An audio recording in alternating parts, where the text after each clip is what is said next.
Assalamualaikum warahmatullahi wabarakatuh, Bang Marwan Batubara. Gimana Bang kabarnya Bang? Waalaikumsalam warahmatullahi wabarakatuh. Alhamdulillah baik, Mas. Selamat. Ya, Mohon maaf lima tadi poin. terlambat join. Iya, iya. 5 poin yang disampaikan oleh pidato Prabowo Subianto Ya, terkait dengan swasembada energi dan hilirisasi. Abang konsen dalam persoalan ini. Sebetulnya realistiskah itu bisa direalisasikan kalau mindset atau yang berulang kali disampaikan adalah upaya untuk keberlanjutan apa yang dilakukan oleh Joko Widodo, dan persoalan krusial apa sebetulnya kalau kita bicara masalah merealisasikan atau mewujudkan swasembada energi dan hilirisasi sebagai sebuah faktor yang sangat penting kalau kita bicara masalah pengelolaan seperti alam dengan berbagai problemnya, baik problem yang berkaitan dengan profil tampilan pengelolaan yang direpresentasikan oleh para pengelolanya maupun dari sisi legal of frame atau kerangka perundang-undangan yang dipakai sebagai referensi kebijakan dari pengelolaan selama ini yang terkait dengan energi dan hilirisasi. Seperti apa Bang Marwan Batubara melihatnya yang disampaikan oleh Pak Prabowo Subianto ini? Silakan Bang diberikan perspektifnya. ya, terima kasih Mas. Selamat. Assalamualaikum warahmatullahi wabarakatuh. Waalaikumsalam warahmatullahi wabarakatuh. Selamat malam saja. Salam sejahtera untuk kita semua. Alhamdulillah rabbil alamin. Allahumma shalli ala sayyidina Muhammad. Sebelum saya jawab tentang hal-hal terkait energi terutama, saya ingin sedikit eh, membahas tentang eh, prospek pemerintahan Prabowo ke depan ya. Yang saya lihat itu kalau dikaitkan dengan pidato itu cuma omon-omon aja itu. Mohon maaf ya. Bagaimana dia mau mencapai target-target, mau ini, mau itu, swasembada pangan, energi, memberantas korupsi. Kalau untuk membentuk kabinetnya saja dia tidak independen gitu. Lebih dari 50% menteri yang beredar ya, saya tidak tahu apakah sudah diumumkan malam ini, tapi yang ada itu adalah menteri yang memang dipaksa oleh Jokowi untuk digunakan atau dioperasikan atau dijadikan menteri-menteri oleh Prabowo lebih dari 50%. Lalu Anda bicara apa dengan menteri-menteri yang sudah jelas prestasinya sebelumnya seperti apa? Ya, jadi ya bisalah untuk pidato retorika yang saya mengatakan itu hanya omon-omon aja, nonsen lah intinya begitu. Mohon maaf ini ya. Bicara korupsi, September 11 kalau tidak salah dia bilang akan mengejar sampai ke Antartika ya. Sementara dia masih menggunakan menteri-menteri yang koruptor, misalnya seperti Erlangga, Bahlil, itu terlibat korupsi. Erick Thohir itu terlibat korupsi. Nggak usah ke Antartika, di sekitar itu kalau dia nanti bikin rapat kabinet ya, di istana itu siapkan aja tuh mobil tahanan untuk nangkepin menteri-menteri yang diduga koruptor itu gitu loh. Ya kan, lebih hemat. Kalau ke Antartika kan perlu biaya besar itu, ya kan? Termasuk Berapa Zulhas orang? ya, Ya, termasuk Zulhas ya, termasuk berapa? Zulhas ya. Gimana? Zulkifli Haslan ya, termasuk Zulkifli Oh Haslan kan? iya, ya banyak lah itu, banyak ya. Termasuk yang namanya pimpinan Polri, saya duga juga terlibat tentang korupsi nikel ya, atau hilirisasi atau apalah namanya gitu. Jadi karena itu tidak usahlah membahas hal-hal yang muluk-muluk yang mendasar bahwa dia presiden, panglima tertinggi, pemimpin tertinggi eksekutif, itu bisa independen saja. Itu sudah sesuatu yang sangat signifikan bagi rakyat, bagi bangsa, bagi negara Indonesia. Ya, itu paling mendasar. Kalau itu tidak ada, makanya kita kampanyekan aja ke rakyat bahwa pidatonya itu hanya omon-omon gitu aja. Kita mungkin mulai hari ini ya omon-omonnya Prabowo ya seperti itu. Kalau tidak omon-omon, buktikan dia independen menyusun anggota kabinetnya. Dan kalau memang mau yang profesional itu dia bisa dan itu pernah diucapkan second kabinet katanya. Tapi faktanya seperti itu. Tadi Pak Abdullah sudah singgung bahwa yang namanya level kedua setelah menteri di Wamen itu ya yang karir. Tapi yang sekarang lebih banyak kan orang-orang yang apa seputar waktu pilpres ya, yang memang apa latar belakangnya juga tidak sesuai dengan bidang yang harus ditangani misalnya.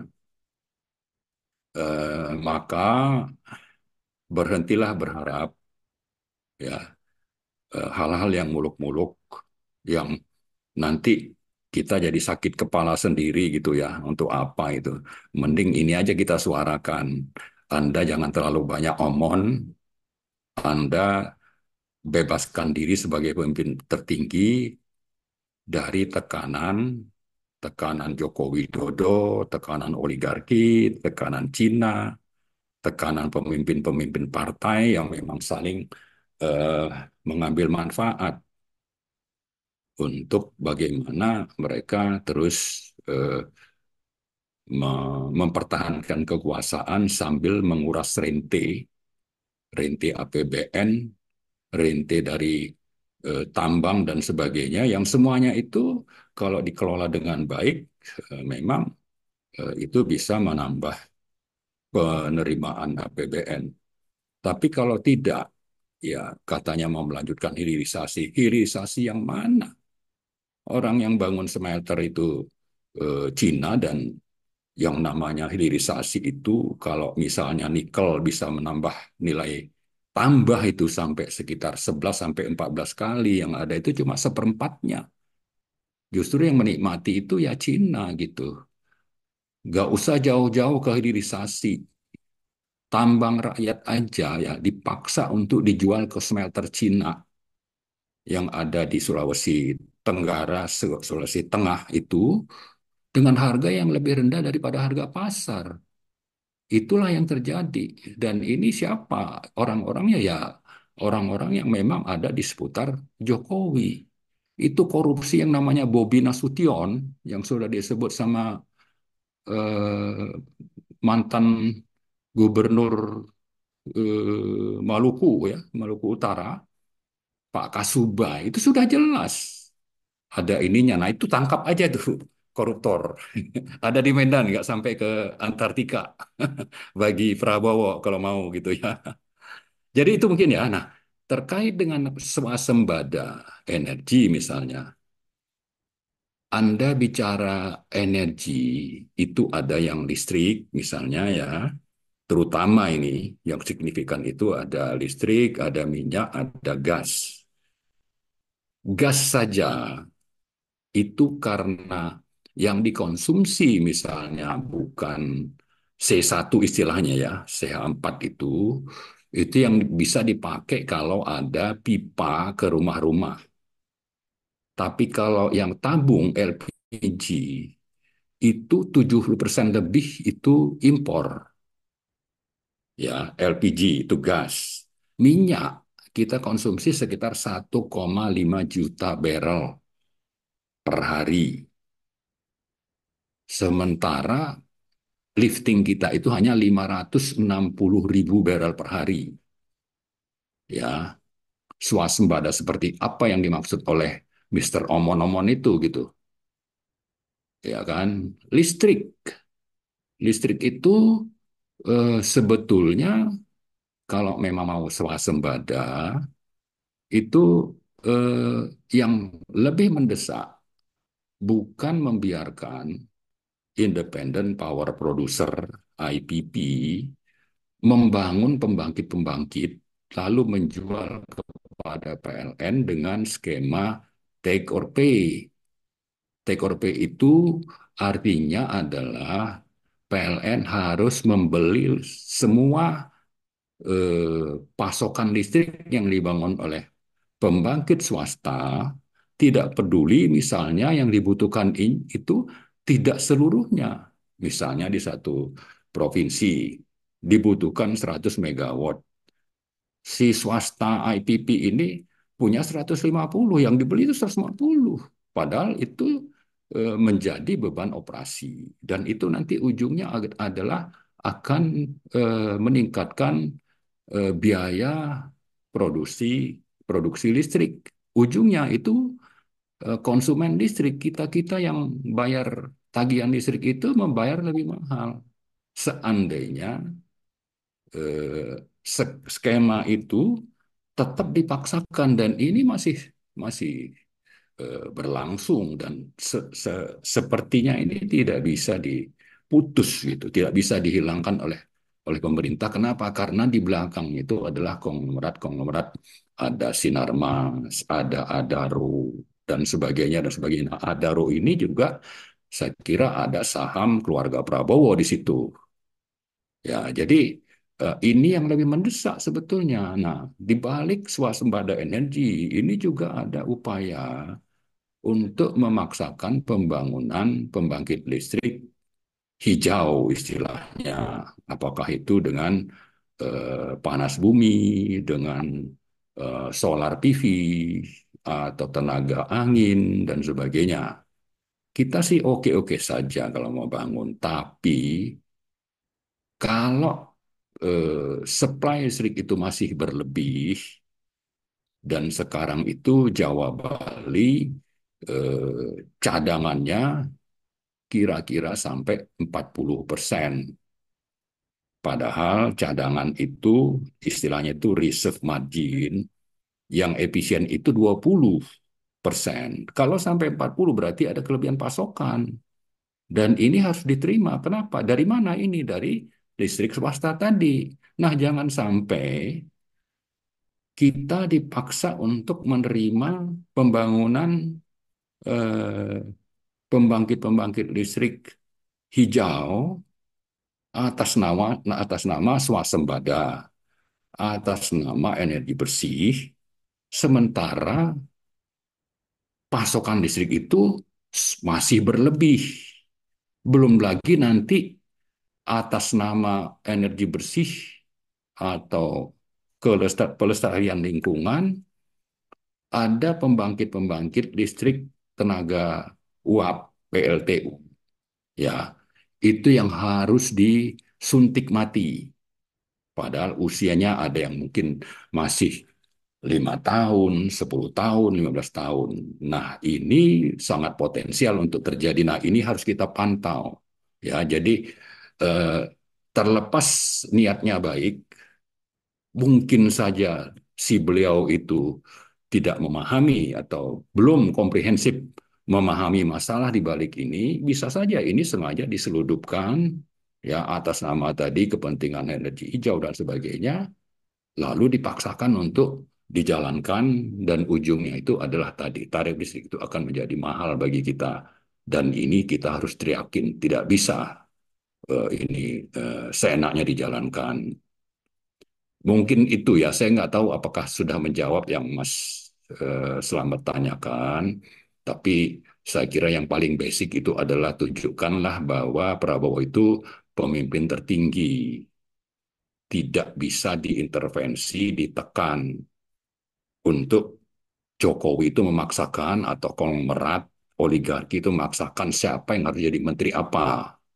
Dan itulah yang saya dengar dalam seminggu terakhir. Ya, ada yang memaksakan dengan cara apa?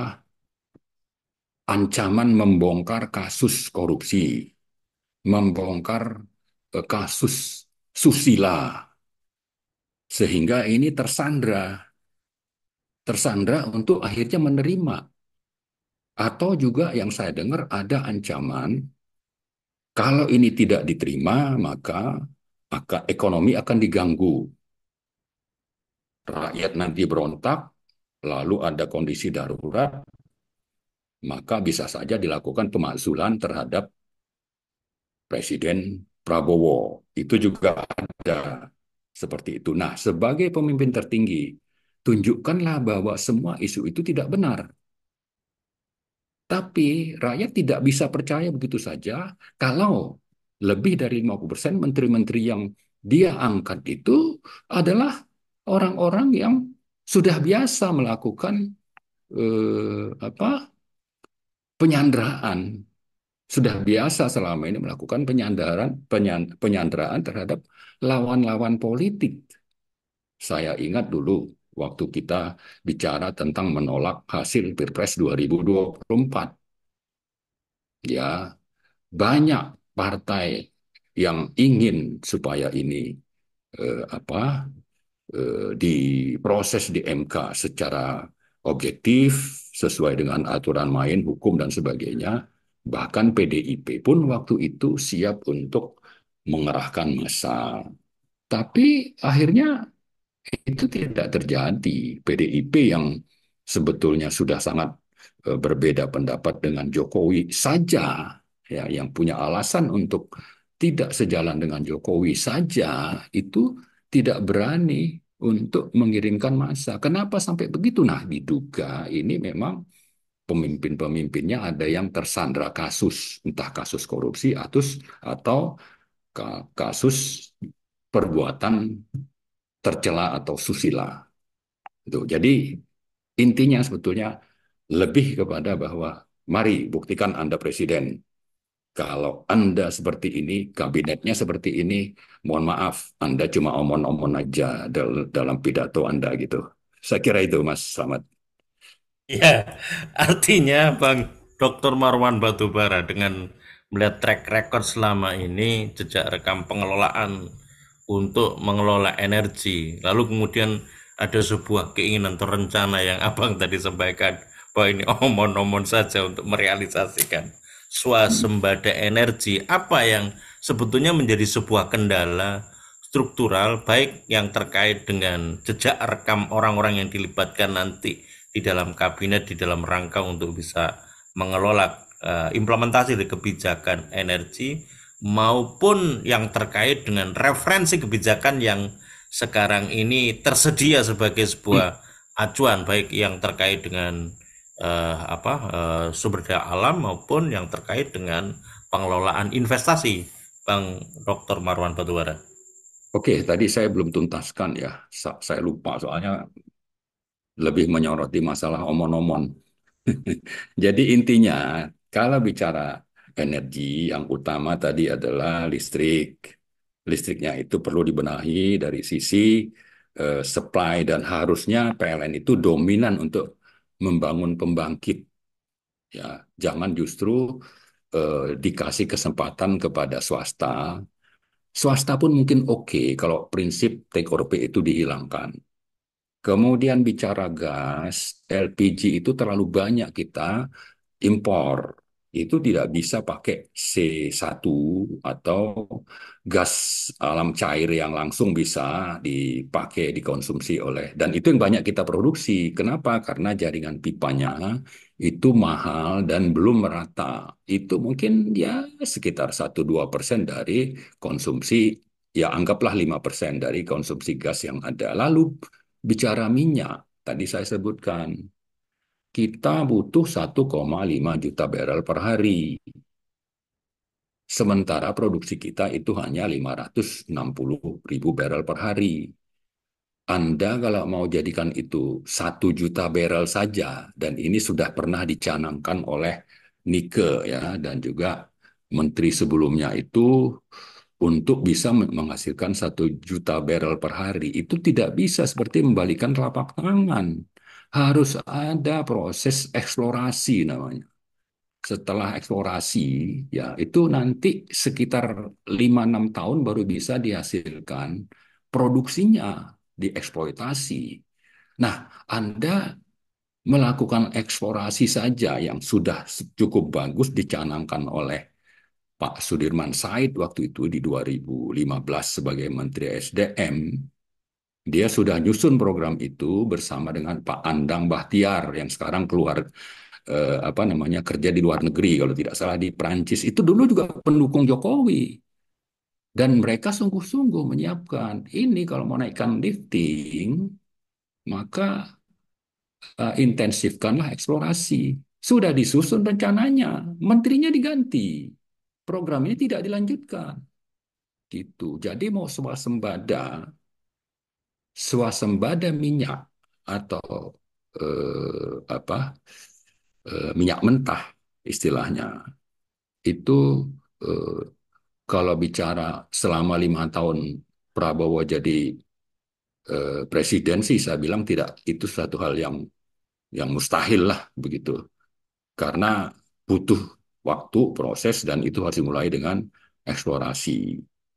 Nah jadi kalaupun mau menggantikan apa namanya BBM itu dengan program-program eh, penggunaan CPO ya DME dengan program B20, B30 dan sebagainya itu mungkin bisa, tapi ini kita ber, berpacu dengan kepentingan konsumsi dan ekspor.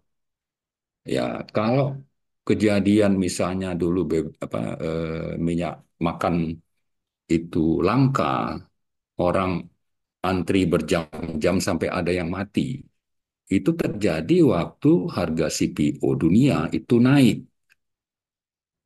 Itu tidak bisa dikendalikan oleh pemerintah untuk membuat supaya harga dalam negeri itu lebih rendah dibanding harga ekspor. Tidak bisa mengendalikan itu.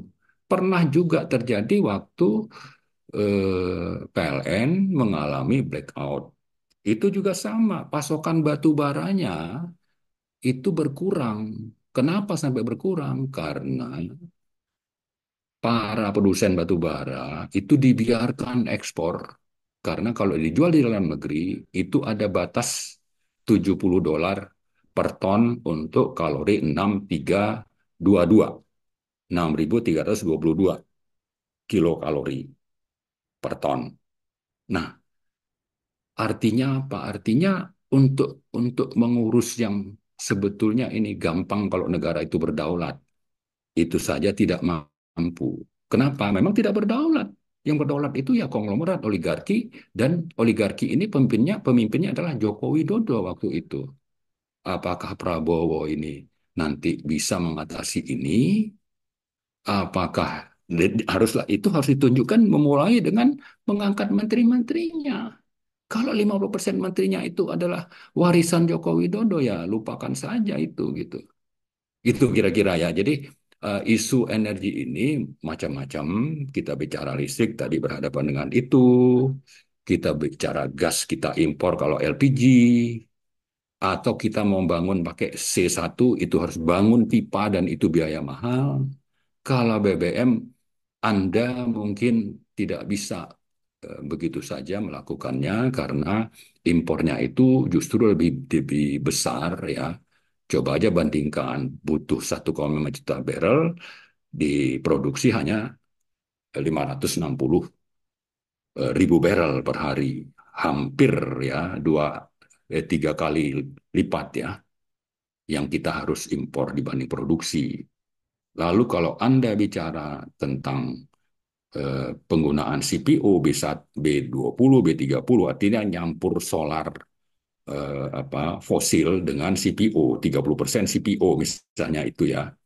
Itu tetap saja bahwa negara harus membayar selisih harga meskipun memang tidak tidak mengeluarkan devisa tapi ada dana yang harus dibayar untuk selisih itu atau mengambil dana BPD PKS kalau tidak salah namanya itu dan itu dulu kan dikorupsi menteri yang terlibat itu salah satunya Erlangga dan dia itu sudah diancam waktu itu akhirnya ada orang-orang yang sudah ditangkap ditahan tapi dia lolos. Nah ini tadi kembali lagi ke soal korupsi itu salah satu bukti ya koruptornya itu masih ada di sekitar dia kalau dia mau tangkap itu mungkin ya Yang terakhir Bang, apa ya. rekomendasi Abang kalau benar-benar ini bukan omon-omon dan Ya, memang ini adalah sebuah political will yang kuat untuk merealisasikan kekuatan kedaulatan untuk bisa mewujudkan swasembada energi, Bang Dr. Marwan Batubara. ya saya kira harus dimulai dengan tekad untuk bagaimana hal-hal yang menyimpang sebelumnya itu diluruskan. Ya, salah satu tadi take or pay itu harus dihilangkan karena prinsip take or pay ini melanggar prinsip kondisi kahar ya. Bahwa di mana-mana waktu COVID itu kan bisa ada pengecualian sehingga eh, negara atau perusahaan-perusahaan besar itu karena kondisi kahar itu bisa mendapat pengecualian untuk tidak membayar sebagaimana seharusnya. Nah, ini take or pay ini anti dengan itu, tidak bisa gitu loh. Tidak berdaya negara itu gitu berhadapan dengan mereka. Kemudian intensifkanlah tadi penggunaan B20, B30 dan sebagainya dengan cara harganya itu memang harga khusus sama seperti harga batu bara. Kalau kita yang memproduksi dan lahannya itu pakai lahan negara, mestinya jangan menyamakan harga dalam negeri dengan harga luar negeri, harga global seperti yang terjadi untuk batu bara. Waktu harga batu bara sampai 120 atau 130 dolar per ton, harga untuk PLN itu tetap di 70 dolar misalnya. Begitu juga mestinya untuk CPO.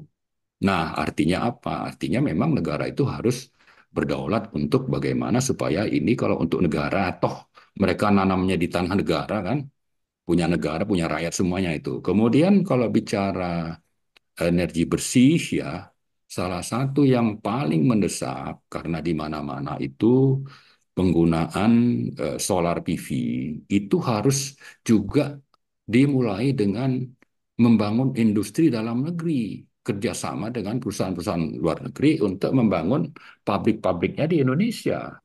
Yang ada sekarang kan itu mungkin TKDN-nya sekitar 5-10% saja.